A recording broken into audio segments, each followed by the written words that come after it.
মুভমেন্টটা কি?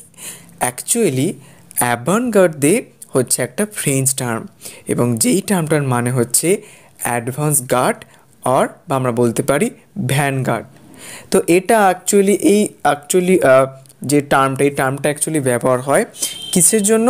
কোনো আর্টকে ডেসক্রাইব করার জন্য, বা কোনো ফিল্মকে লেখার সময়, বা কোনো মিউজিক ক্রিয়েট করার জন্য। এক প্রকার আমরা বলতে পারি যে আমাদের গতানুগতিক ভাবধারায় আমরা যে বাউন্ডারির মধ্যে সীমাবদ্ধ রয়েছি, সেই বাউন্ডারি থেকে বাইরে বেরিয়ে যাওয়ার যে একটা ইচ্ছে, সেটাই হচ্ছে অ্যাভানগার্দে মুভমেন্ট।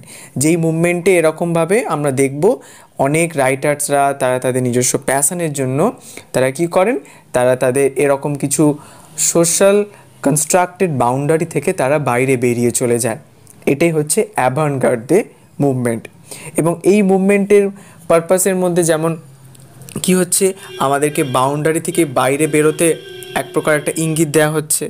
আর কি, সোসাইটির তৈরি করা যে সকল কনস্ট্যান্টগুলো রয়েছে বা নর্মসগুলো রয়েছে, সেটা বিরুদ্ধে চ্যালেঞ্জ করায়, এবং সোসাইটির ওপর এক প্রকার বা সোশ্যাল একটা চেঞ্জ নিয়ে আসতে সহায়তা করে অ্যাভানগার্দে মুভমেন্ট।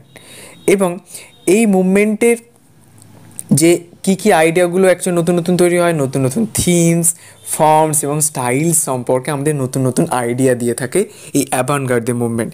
কারণ ক্লাসিক্যাল যে সকল রুলসগুলো হচ্ছে সেগুলো ফলো না করে নতুনভাবে নতুন কিছু তৈরি করাই হচ্ছে অ্যাভানগার্দের প্রধান বৈশিষ্ট্য।